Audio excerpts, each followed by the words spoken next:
High! এর আগের ভিডিওয় তোমরা দেখে নিয়েছিলে কি করে আমরা বনগাঁ থেকে ফাইনালি কাটরা অবধি পৌঁছেছিলাম। প্রথমে দুরন্ত, তারপর বন্দে ভারত করে কাটরাতে যখন পৌঁছলাম তখন হলো রাত 1:30। তারপরের দিন আমরা কি করে চেকিং করলাম অ্যান্ড কি করে আমরা বুকিং করলাম যাত্রার জন্য, ট্রেকিংয়ের জন্য, সব কিছু দেখার পরে এবার ফাইনালি আমাদের যাত্রা শুরু হলো সন্ধ্যে 6টার সময়। হ্যাঁ, 6টার সময় আমরা রেডি হয়ে বেরিয়ে গেলাম।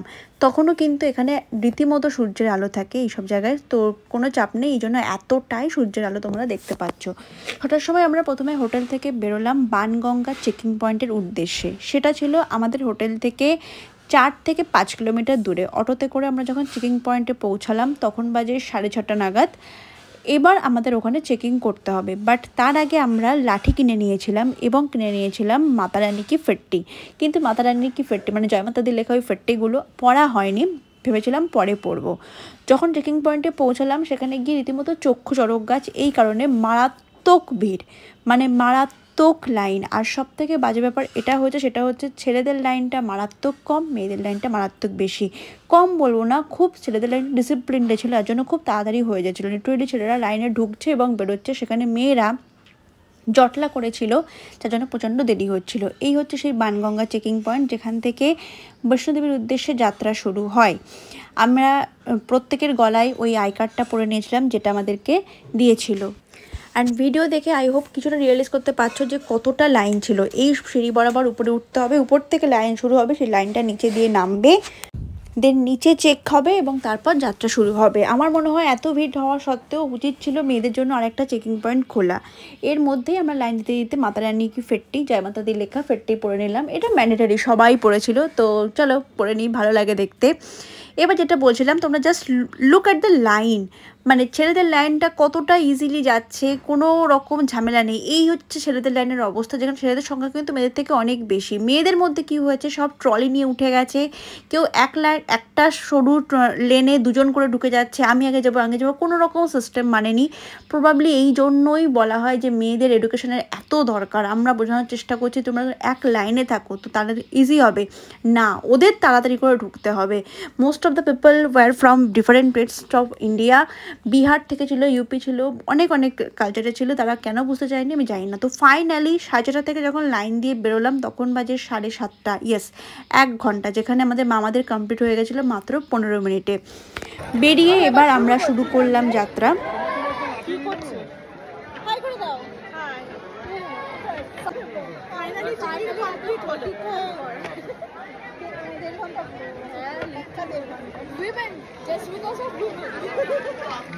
এবার আসি যাত্রার পথ কেমন তার উপরে, পথের বিবরণ দেব, ফিরে আসা সব কিছু বিবরণ কিন্তু এবার শুরু হবে।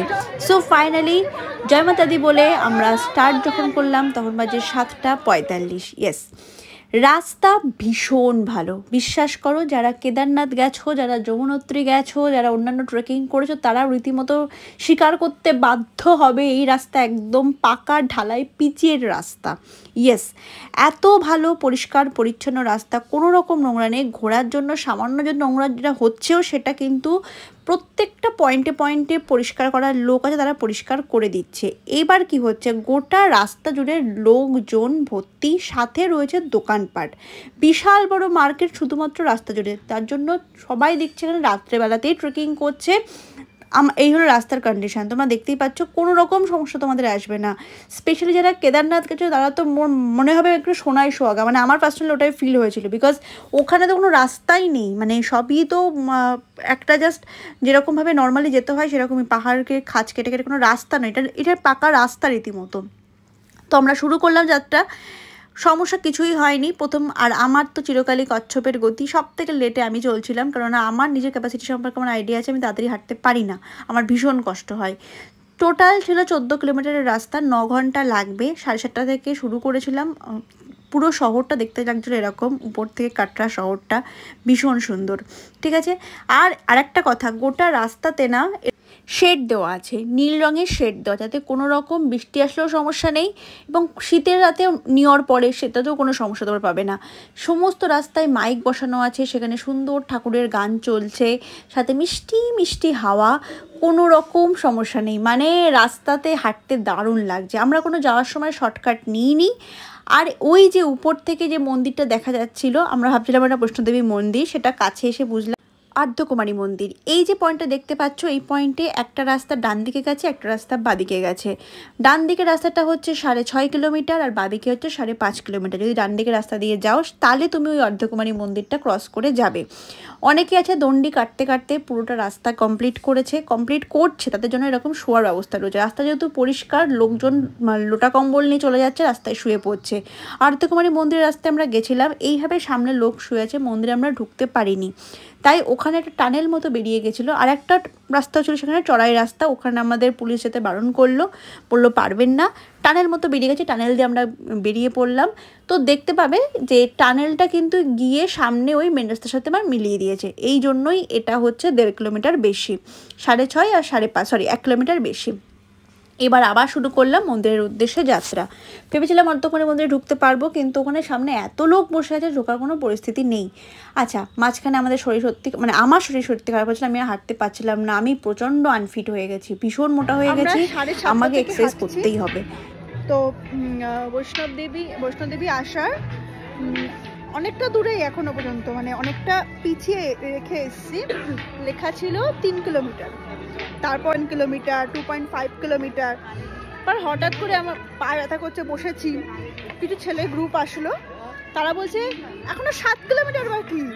আমি বললাম 7 কিলোমিটার হলো, আমি আর আমার মামার মেয়ে ছিল, তো আমরা হাসছিলাম যে হাসি পেরিয়ে যাবে, চলো না।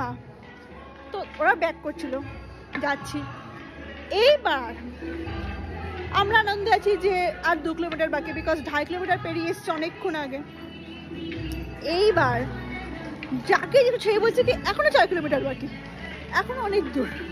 তো জানি না কোথায় চলেছে, বাট অ্যাম্বিয়েন্স খুব সুন্দর, সুন্দর হাওয়া হচ্ছে, মিষ্টি মিষ্টি ঠান্ডা হাওয়া, দারুণ গান বাজছে ভগবানের, আর পুরো মাথার ওপর এরকম শেড দেওয়া, দারুণ জায়গা।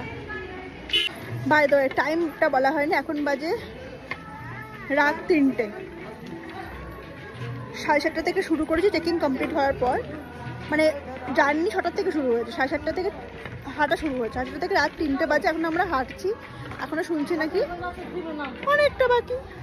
ফাইনালি যখন মন্দিরটা দেখতে পেলাম তখন বাজে প্রায় 3:30 নাগাদ। এখনও 1 ঘন্টা হাঁটা দরকার ছিল। হ্যাঁ, এখনও 1 ঘন্টা হেঁটে মন্দিরে পৌঁছালাম। এবার বলি, মন্দিরে ঢোকার সময় তোমাদের একটা ক্লক রুম পড়বে, যেখানে তোমাদেরকে সমস্ত জিনিসপত্র রাখতে বলবে, মানে ব্যাগটা রাখতে বলবে, মোবাইল আবার এগিয়ে নিয়ে যেতে বলবে, ওখানে রাখবে না। ওখানে পরিষ্কার করে লেখা আছে no cloakroom ahead, but that is totally wrong. No locker ahead লেখা আছে, সম্পূর্ণ ভুল। আমরা যে ভুলটা করেছিলাম, ওইখানে আমরা রাখতে গেছিলাম ব্যাগ, তারপর আমরা জুতো রাখতে গেছিলাম আর এক জায়গায়, এবং ফোন রাখতে হবে দুর্গা ভবনে। তো 3 জায়গায় জিনিস রাখার জন্য ব্যাপারটা খুবই হ্যাপাজার্টলি হয়ে গেছিলো, এবং আমাদের কালেক্ট করার সময়ও সমস্যা হয়েছিল। ওখানে রাখার দরকার নেই, সমস্ত জিনিস, জুতো, ব্যাগ, ফোন সব কিছুই কিন্তু দুর্গা ভবনে রাখা সম্ভব, যেটা মন্দিরের কাছেই। মন্দির থেকে 500 মিটারের দূরত্বের মধ্যে দুর্গা ভবন রয়েছে। লাকিলি আমরা যখন গেছিলাম তখন লাইন কিচ্ছু ছিল না, ওই জন্য আমরা মন্দিরে দর্শন 15 মিনিটে কমপ্লিট করেছি। বাট যখন বেরোচ্ছি তখন লাইন প্রায় 2 কিলোমিটার চলে এসছে। তো এটা ভীষণ ভালো কপাল আমাদের। গোটা মন্দিরটা দেখতে পাচ্ছ এরকম ফুল দিয়ে সাজানো, অরিজিনাল ফুল দিয়ে, খুব সুন্দর। আর আমি পার্সোনালি মন্দির বলতে যেরকম বুঝি একটা চূড়ো বা একটা জিনিস, সেটা কিন্তু নয়, এটা পুরো ফ্ল্যাট বাড়ির মতো, অনেকগুলো মন্দির একসাথে রয়েছে। আমরা মন্দির দর্শন করে যখন বেরোলাম তখন বাজে প্রায় 5:30। একটা প্রসাদ নিয়ে আমরা বেরিয়ে পড়েছিলাম। আমাদের আবার যেহেতু হোটেল কোনো বুকিং টুকিং নেই, আর ওখানে কোনো হোটেল দেখতেও পেলাম না সেরকম। সবাই মানুষ যায়, রাত্রেবেলা ওঠে, মন্দির দর্শন করে আবার ফেরত চলে আসে। মায়ের বিভিন্ন মূর্তি রয়েছে, শিব পার্বতীর প্রেম কথা ছবির সাথে, মূর্তির সাথে বোঝানো রয়েছে, খুব সুন্দর একটা এমবিয়েন্স। দেখো, এই যাচ্ছে লাইন ফেরার সময়, প্রায় 1.5-2 কিলোমিটার চওড়া। আমার এখন বাজে সকাল 6টা, আমরা মানে 5:50 আমরা মন্দিরে দর্শন করে বেরোলাম। পৌঁছাতে বেড়ে গেছিল 4:30-5টা।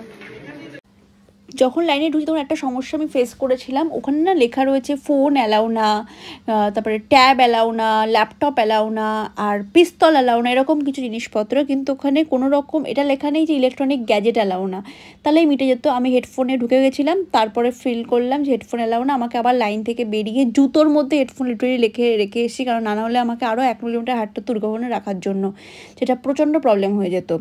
সকালবেলা আমরা ফাইনালি ব্যাক করতে শুরু করলাম। এইবারে আমরা মূল সমস্যায় পড়লাম। এতক্ষণ পর্যন্ত কষ্ট হচ্ছিল, কিন্তু যা হচ্ছিল মেনে নিচ্ছিলাম যে ঠিক আছে, অসুবিধা নেই। সমস্যা কী হচ্ছে, এই ভুল তোমরা যদি বৈষ্ণোদেবী যাও প্লিজ প্লিজ প্লিজ কেউ করো না, কিন্তু এই ভুলটা হওয়াটা খুব স্বাভাবিক। যেহেতু বোন আমার কারোরই হাঁটারোভাবে অভ্যাস নেই, আমরা প্রচণ্ড ক্লান্ত হয়ে পড়েছিলাম। আমরা ভেবেছিলাম একটুখানি হেঁটেই আমরা গাড়ি নিয়ে নেব। এখানে কিন্তু পিঠুর মতো পিঠে করে নিয়ে যায় না, সামনে একটা গাড়িতে একজন লোককেই বসায়, সেই নিয়ে যায়।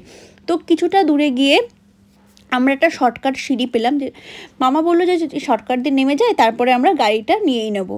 শর্টকাট সিঁড়ি প্রায় আমরা 700 সিঁড়ি কভার করেছি। এই যে কন্টিনিউ সিঁড়িটা চলে আসে, দেখতে পাচ্ছ কতটা লম্বা সিঁড়ি। 700 সিঁড়িতে লেখা ছিল প্রায় 3 কিলোমিটার আমাদের ক্রস হবে। তো আমরা লোভে লোভে 3 কিলোমিটার ক্রস হবে সিঁড়ি নেমে গেছি। বাট সিঁড়িতে নেমে কিন্তু কষ্টটা অনেক বেশি হয়েছে। দুটো সিঁড়ি কভার করার পর আমাদের খেয়াল পড়লো যে চারপাশে কোনো লোক নেই। এত হাজার হাজার লোক যাচ্ছিল আসছিল, তারা সব গেল কোথায়? তারপর আরও কিছুটা যাওয়ার পর আমরা যখন গাড়ি ধরতে চাইছি, ঘোড়া ধরতে চাইছি, কিচ্ছু নেই, লিটারেলি কিচ্ছু নেই। মানে আমরা হাতে গুনে হয়তো 10 জন কি 15 জন হেঁটে যাচ্ছি, আর ওপাশ থেকেও 5 জন 3 জন এরকম করে করে আসছে। দেন ওখানে সিআরএসএফ ছিল, তাদেরকে আমরা জিজ্ঞেস করলাম যে হোয়াট অ্যাবাউট দিস, মানে এটা কেন হচ্ছে?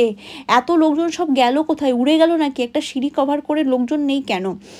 Then they informed কি this is wrong way, this way is for army only. Yes, আর্মির গাড়ি যাচ্ছে, তাদের জন্যই এই ওয়েটা তৈরি করা হয়েছে, নতুন মার্গ এই ওয়েটা। এটা হয়েছে আরও 3 কিলোমিটার বেশি এবং এটা মারাত্মক চড়াই। এই ওয়েতে আসতে বারণ করা হয়, শর্টকাট নিলে সেটা এই ওয়েতে এসেই পড়ে। অবভিয়াসলি সেটা আমাদের জানার পক্ষে সম্ভব ছিল না। ফাইনালি যেটা আমাদের 9টার সময় নেমে যাওয়ার কথা, আমরা পৌঁছালাম 11:30 কি 12টা নাগাদ, এবং এটা কিন্তু আমরা বানগঙ্গায় পৌঁছাইনি। আমরা পৌঁছেছি এটা টেরেকোটে চেকিং পয়েন্টে। এই পয়েন্ট থেকেও লোকজন উঠছে, তারা না জেনেই উঠছে, এবং এখানে ভিড় প্রচণ্ড কম। যখন পৌঁছানোর পর আমরা লাঞ্চ করে নিয়েছিলাম হোটেলে এসে, এবং সেদিন আমরা খুব অসুস্থ পড়েছিলাম। দেখা হবে নেক্সট ভিডিওয় নেক্সট আপডেট নিয়ে। টাটা।